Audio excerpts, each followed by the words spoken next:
What is up, comic book fans, readers, collectors, cover lovers? Everyone is welcome here at NerdyGeeks Comics, no matter how you collect. Today is Wednesday, August 27th, 2025. So, happy new comic book day. Hopefully you grabbed everything that was on your wish list or your pull list, that all your ratios arrived in great condition with no spine ticks or fingerprints or bent corners, because we all know sometimes that happens even when you get them fresh off the rack. Anyways, guys, I got a pretty decent stack this week. Now, you know how I've been trying to get my comic book pull list down. So, this is this week's pull and some books that I didn't grab last week that I was able to grab this week. So, yes, it's a big stack, but it's not that bad. Let's go ahead and get to the stack.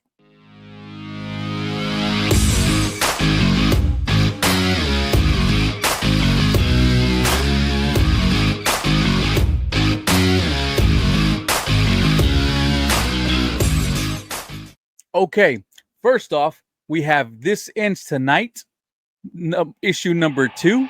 Now, I did have this last week. I did actually pre-order 2 of them, but this week I was able to pick up the 1 in 15 connecting cover. So now I have the connecting set. Very nice, very great artwork by Jay Lee. I did like issue 2 a lot more than issue 1. Issue 1 left me feeling like I'm not quite sure what happened. This was a lot easier to follow. It was a clear-cut story. It still doesn't tell you what happened in issue 1. I believe we have one more issue for issue number 3, so hopefully it wraps everything up nicely, but we'll find out. Here I have Supergirl number 3. This is the 1 in 25 variant. This was actually in my pull box for the last month, and I finally picked it up today. So really glad to have this one. I have a couple of copies of this one actually, but I just think it's a really great cover.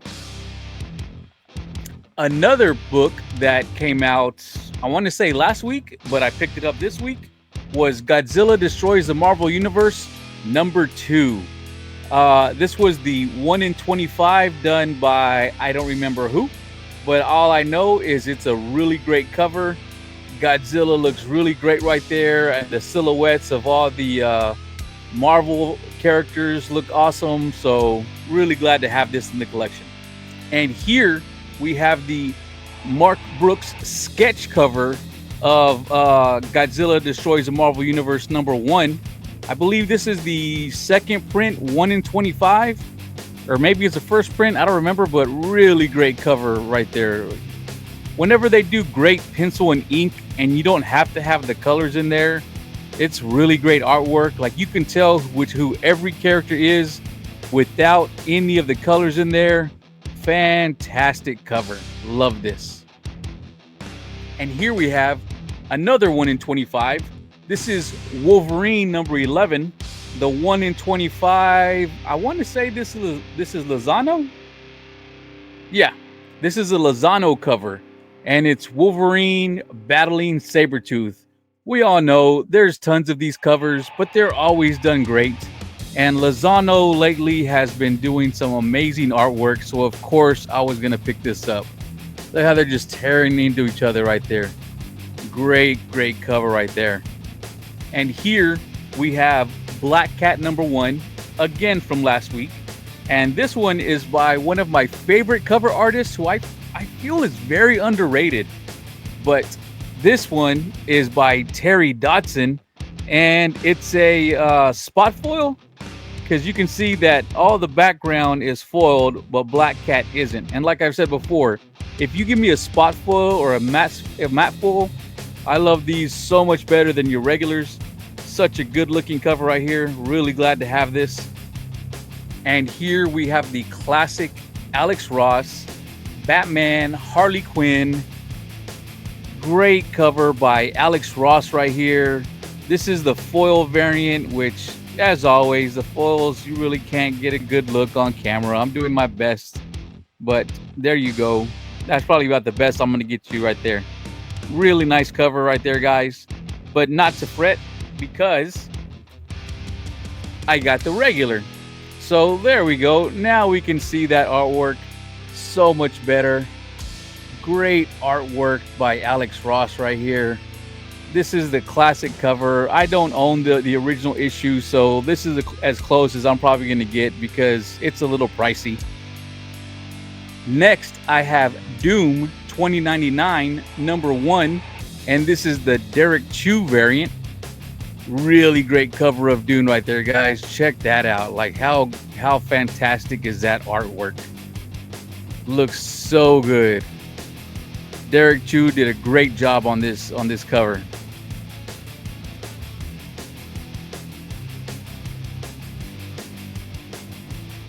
And here we have Doomed 2099, the Dan Panosian foil variant. Really fantastic cover right there. Look at that. You got original looking Doom and the 2099 Doom over here on this side.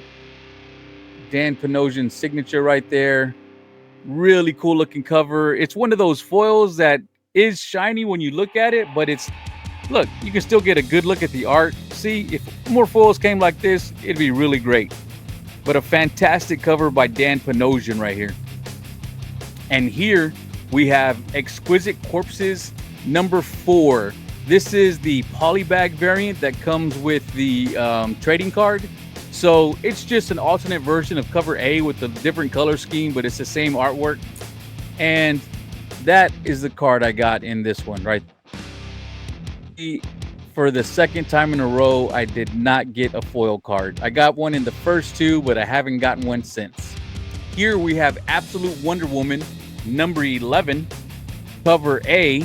So I've been waiting for this one because I'm curious to see what happens to Wonder Woman after she entered that labyrinth. And it seemed like she was poisoned or some type of toxin was in her, so she was hallucinating, or that's what it seemed like. So I was looking forward to getting this issue so I can read it and see what happens. Haven't read it yet. Look forward to reading this.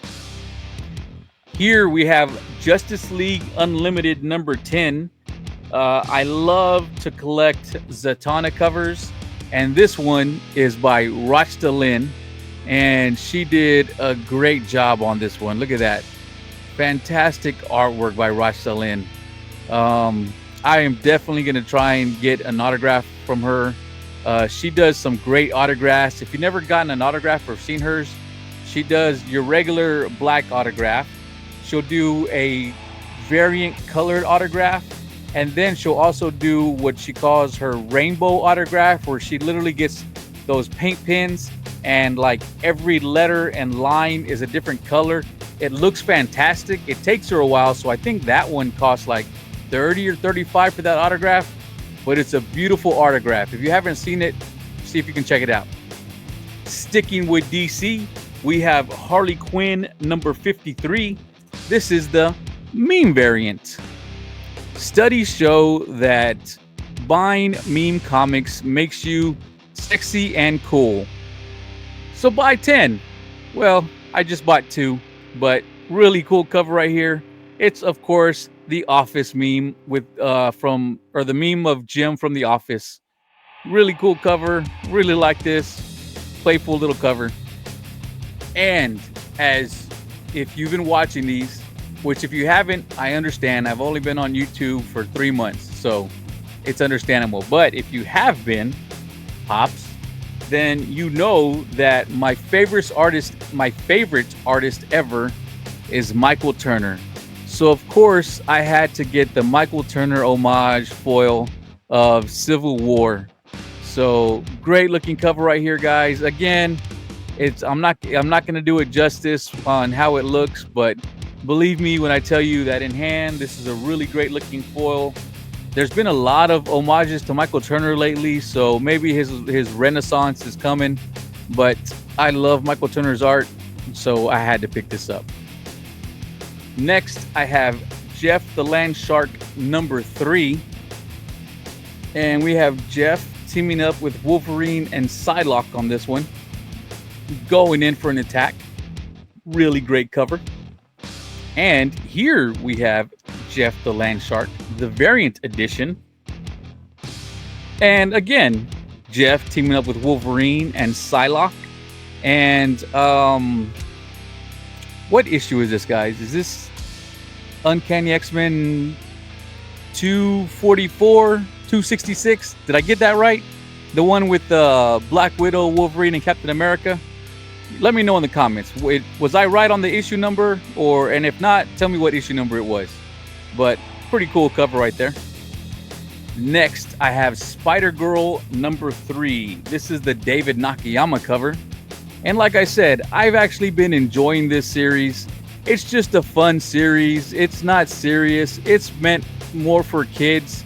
But I'm enjoying it because sometimes you got to have just a fun comic that's there to read. You don't need everything to be serious and dark and depressing all the time. It's okay to enjoy a comic and just have fun. And like I said, my daughter likes the Miles Morales and Spider-Boy and Spider-Girl covers, characters. So hopefully one day when she starts reading her comics, she'll have this whole run. Next, I have Miles Morales Spider-Man number 37, and this is the Peach Momoko variant edition. Really great artwork by Peach right here. You get a good look at our new character over here. Really nice artwork. And here, I believe this is just cover A for Miles Morales number 37. But really great artwork, guys. Check that out. Looks really good. Glad to have this. I'm getting down to my last 3. So to start off my last 3, if you've been watching the last 2 weeks, you're probably going to know what artist special this is because I've been picking up not all of them, but most of them. Here we have the J. Scott Campbell, the Just Spectacular collection of the Avengers with Iron Man on the cover. And guys, this is a really great Iron Man. I really like J. Scott Campbell's artwork. I know he's known for doing his female characters, especially Mary Jane and Black Cat and lately Rogue. But this Iron Man, guys, this is a really, really good Iron Man. I actually have a statue that I don't have up because I don't have room, but that's almost the exact pose that Iron Man is on the statue. Makes me want to pull out the statue, put this comic right behind it. Here we have X-Men number 21. And again, the J. Scott Campbell Just Spectacular collection. And this time we have Storm on the cover. Really great Storm by J. Scott Campbell right here, guys. Look at that. She looks powerful. She looks beautiful and menacing. You don't want to mess with Storm. Really fantastic artwork by J. Scott Campbell right here. Awesome, awesome cover. And finally, for my last cover, I want to say this one I've had in my pull box for 2 weeks, but I needed to save up money so I can grab it. But this is another J. Scott Campbell Just Spectacular collection, but this one is the 1 in 100 Rogue cover. So fantastic cover right here, guys. Rogue is by far one of my favorite X-Men. I loved how they portrayed her in X-Men 97. Strong and powerful. They rarely ever let Rogue just let it all out and just go beast mode, which she did, and it was fantastic. And Will, if you're watching, check this out. Will, did you get one? I got one. I'll just mess with you, Will. I know you're a big fan. Anyways, guys, this is the last cover I got for my new comic book day haul. I hope you enjoyed the books that I pulled. Sorry this is a quick video. I'm in a bit of a rush today. I don't have as much time as I usually do, but I hope you would like the video. Please like and subscribe. Leave a comment. Let me know what you think of my covers. Let me know what you picked up. You know, did you grab any of the 1 in 100s? There's one I missed. I wish I had grabbed the Psylocke 1 in 100. I didn't. I just got the regular trade, and I'm sitting here thinking like, oh, I should have picked it up. I should have just bit the bullet and grabbed it. But you know, it is what it is, guys. Maybe I'll get lucky and that'll be one of the covers that starts to drop and I'll be able to get it later at a decent price, but we'll find out. You know, when there's a popular Psylocke cover, they tend to stay up there and it's a really good cover. But anyways, guys, I appreciate you watching and I'll see y'all next time.